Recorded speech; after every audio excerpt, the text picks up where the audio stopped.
صلی اللہ علیہ حبیبہ محمد و آلہ و اصحابہ وبارک وسلم۔ السلام علیکم میٹھی فیملی، کیسے ہیں آپ سب؟ آئی ہوپ آپ سب ٹھیک ٹھاک ہوں گے، خیریت سے ہوں گے۔ ہم بھی الحمدللہ بالکل ٹھیک ٹھاک ہیں، خیریت سے ہیں۔ میری دعا ہے کہ اللہ تعالیٰ آپ سب کو شاد اور آباد رکھیں، جہاں آپ قدم رکھیں اللہ آپ کے لیے خیر اور آسانی کا معاملہ فرمائے، آمین ثم آمین۔ اللہ آپ سب کی نیک جائز حاجات کو پورا کریں، دلی مرادوں کو پورا کریں، مشکلوں کو آسان کریں اور پریشانیوں کو دور کریں، آمین ثم آمین۔ شروع کرتے ہیں آج کی ویڈیو۔ آج کی ویڈیو کا ٹاپک بہت ہی امپورٹنٹ ہے، جو کہ ہے استخارہ۔ جیسے کہ زندگی میں ہم سب کو بہت سے مسائل درپیش ہوتے ہیں، بہت سی مشکلیں ہوتی ہیں، بہت سی الجھنیں ہوتی ہیں، بہت سی پرابلمز ہوتی ہیں جن میں ہم ڈبل مائنڈڈ ہوتے ہیں اور ہمیں سمجھ نہیں آ رہی ہوتی کہ ہم فیصلہ کیا کریں اور کس طرف سے کریں، دائیں جائیں بائیں جائیں، ہاں کریں نہ کریں۔ تو بہت سے ایسے مسئلے مسائل ہوتے ہیں جس میں انسان کنفیوز ہوتا ہے۔ تو اس کے لیے بہترین طریقہ یہ ہے کہ آپ ڈائریکٹ اللہ تعالیٰ سے رہنمائی حاصل کریں، اور اس کو کہتے ہیں استخارہ۔ استخارہ کرنے کا جو شرعی طریقہ ہے وہ تو یہی ہے کہ آپ کو 2 نفل استخارہ پڑھنے ہوتے ہیں، اور اس کے بعد آپ نے استخارہ کی دعا کرنی ہوتی ہے، اور اس کے بعد اپنے تکیے پہ دم کر کے آپ کو لیٹ جانا ہے دائیں کروٹ، بنا کسی سے بات کیے 3، 5 یا 7 دن کے اندر آپ کو جواب مل جاتا ہے۔ لیکن ایک بات تو یہ ہے کہ استخارہ تھوڑا سا مطلب لمبا ہوتا ہے، جس میں آپ کو سمجھ نہیں آتی، اور بعض اوقات ایسا ہوتا ہے کہ لوگ جو اشارے ملتے ہیں ان کو سمجھ ہی نہیں پاتے۔ تو 3، 5 یا 7 دن کرنے کے بعد بھی آپ کو کوئی خاص جواب سمجھ نہیں آتا، یا تو آپ کو جواب ملتا نہیں، آپ اس کو سمجھ نہیں پاتے۔ تو آج کل کا انسٹنٹ دور ہے، جس میں ہر انسان کو چاہیے ہوتی ہے کوئی نہ کوئی انسٹنٹ چیز جو کہ فوراً سے فوراً آپ کے مسئلے کو حل کر سکے۔ تو آج میں بھی آپ کے ساتھ شیئر کرنے والی ہوں فوری استخارہ کرنے کا طریقہ، جس میں آپ کو کچھ ہی منٹوں میں اپنے مسئلے کا حل مل جائے گا۔ آپ کو پتہ چل جائے گا کہ آپ کو ہاں کرنا ہے یا نہ کرنا ہے، آپ کو دائیں جانا ہے یا بائیں جانا ہے۔ آپ کو فیصلہ کرنے میں بہت ہی زیادہ آسانی ہوگی۔ استخارہ ایک اسلامی دعا ہے جو کسی خاص معاملے میں اللہ تعالیٰ سے رہنمائی طلب کرنے کے لیے پڑھی جاتی ہے۔ یہ دعا اس وقت پڑھی جاتی ہے جب کسی شخص کو کسی کام کے بارے میں فیصلہ کرنے میں مشکل پیش آ رہی ہو، جیسے کہ شادی، کاروبار یا کوئی اور اہم فیصلہ۔ اور ضروری نہیں ہے کہ استخارہ کسی بڑے مسئلے کے لیے کیا جائے یا بڑی پریشانی کے لیے کیا جائے۔ آپ زندگی کے چھوٹے سے چھوٹے مسئلے مسائل کے لیے بھی اللہ تعالیٰ سے ڈائریکٹ رہنمائی حاصل کر سکتے ہیں۔ بات کرتے ہیں فوری استخارہ کے بارے میں۔ تو فوری استخارہ اس وقت کیا جاتا ہے جب آپ کو کسی معاملے میں فوری فیصلہ کرنے کی ضرورت ہو اور آپ کے پاس نماز پڑھنے کا وقت نہ ہو۔ اس میں آپ اللہ تعالیٰ سے دل سے دعا کرتے ہیں کہ وہ آپ کو صحیح راستہ دکھائے۔ فوری استخارہ کرنا کب چاہیے؟ مثلاً اگر آپ کے ہاں کوئی شادی ہے، آپ کے گھر کوئی رشتہ آ گیا ہے اچانک سے، آپ کو فوراً اس کا جواب دینا ہے اور آپ کو سمجھ نہیں آ رہی کہ آپ ہاں کریں یا نہ کریں۔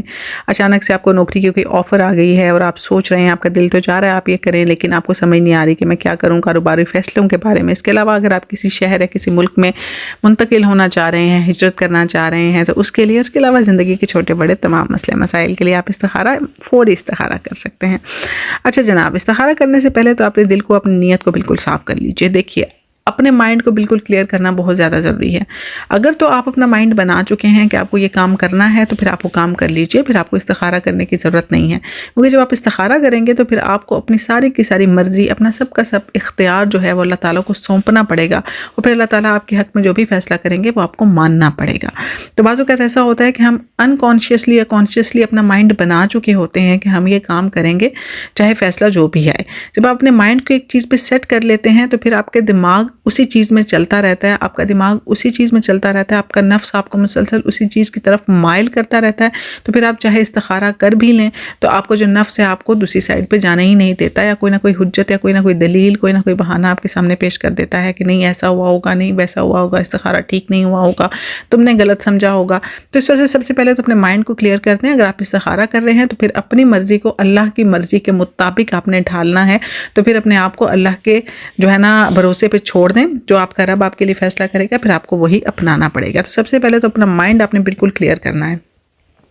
اب آپ نے استخارہ کرنا کیسے ہے کہ 2 رکعت آپ نے نفل پڑھنے ہیں، عشاء کی نماز کے بعد پڑھ لیں تو زیادہ بہتر ہے۔ 2 رکعت آپ نے نفل پڑھنے ہیں۔ یہ بہت آسان، بہت سمپل طریقہ ہے۔ آپ کو اسی ٹائم ہی استخارہ میں جواب مل جائے گا کہ آپ کو جو بھی کرنا ہے کیا کرنا ہے، ٹھیک ہے۔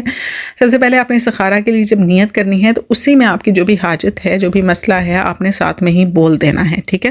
اس کے بعد آپ نے نماز پڑھنا شروع کر دینی ہے۔ پہلی رکعت آپ نے ایسے ہی پڑھنی ہے، پوری کی پورے سورہ فاتحہ کے بعد سورہ اخلاص آپ نے پڑھ لینی ہے۔ اس کے بعد جب سیکنڈ رکعت میں آپ کھڑے ہوں گے تو آپ نے جب سورہ فاتحہ پڑھنی شروع کرنی ہے تو اہدنا الصراط المستقیم۔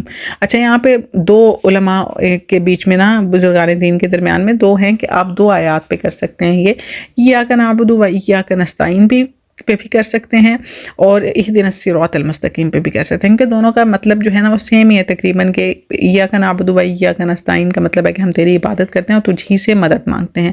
اس میں بھی ہم مدد مانگ رہے ہیں، اور اہدنا الصراط المستقیم ہمیں سیدھے راستے پہ چلا، اس میں بھی اللہ تعالیٰ سے مدد مانگ رہے ہیں سیدھے راستے کے لیے۔ تو آپ کو ان دونوں میں سے جو بھی آیت ایزی لگتی ہے آپ نے اس آیت پہ رک جانا ہے اور اس پہ تکرار کرتے جانا ہے، ٹھیک ہے؟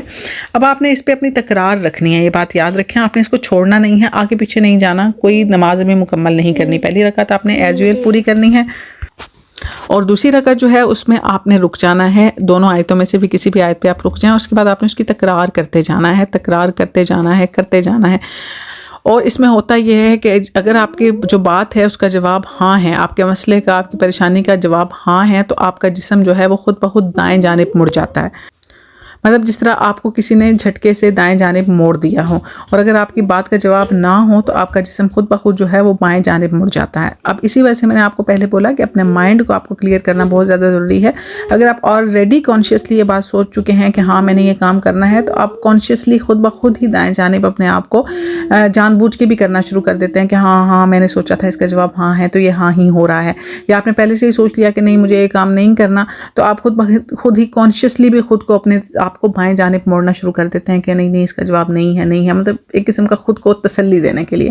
تو اس طرح سے آپ کو اپنے مائنڈ کو بالکل کلیئر کرنا ہے، اپنے دماغ میں آپ نے کوئی فیصلہ خود سے نہیں لے لینا کہ مجھے ہاں چاہیے یا نہ چاہیے، بس اپنے رب پہ چھوڑ دینا ہے۔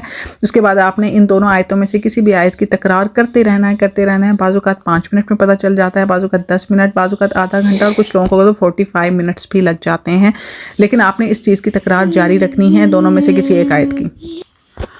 اور جب آپ کا جسم خود بخود دائیں یا بائیں جانب مڑ جائے تو آپ کو اندازہ ہو جائے گا کہ دائیں جانب ہے تو آپ کی بات کا جواب ہاں ہے، اور بائیں جانب ہے تو آپ کی بات کا جواب نہ ہے۔ تو اس کے بعد آپ نے اپنی باقی نماز ایز یوزول پوری کرنی ہے۔ جب آپ کا جسم دائیں بائیں مڑ جائے تو اس کا مطلب ہے آپ کو جواب مل گیا۔ اس کے بعد اپنی نماز کو مکمل کریں جس طرح آپ ایسے اپنی نماز مکمل کرتے ہیں، اور اس کے بعد اب آرام سے جا کے سو جائیں۔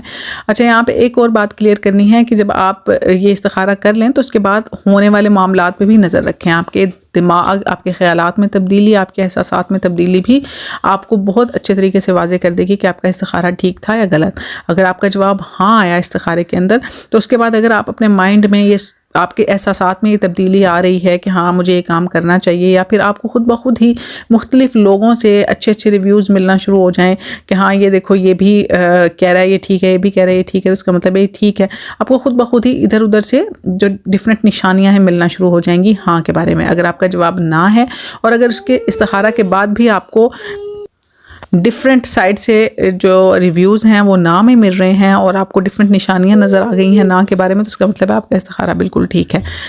تو یہ تھا آج کے استخارہ کرنے کا طریقہ، جس میں آپ کو 5 منٹ، 10 منٹ، 15 منٹ یا 20 منٹ کے اندر اندر آپ کو بہت آسانی سے پتہ چل جاتا ہے کہ آپ کو کیا کرنا چاہیے اور کیا نہیں کرنا چاہیے۔ اس کے علاوہ قرآن پاک پڑھنے کی ضرور پابندی کریں، صفحہ در صفحہ قرآن پاک کو پڑھا کریں، اور کوشش کریں کہ ہر آیت کو ترجمے کے ساتھ پڑھیں۔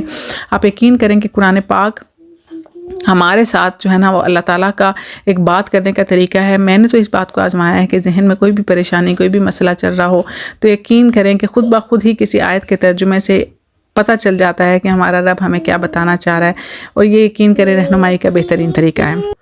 تو بس جناب، یہ میری آج کی ویڈیو تھی۔ اگر آپ کو پسند آئی لائک کریں، شیئر کریں، کمنٹ کریں، چینل کو سبسکرائب کریں۔ جزاک اللہ۔ دیکھنے کے لیے ملوں گی نیکسٹ ویڈیو میں، رکھیے گا ڈھیر سارا خیال۔ اللہ حافظ۔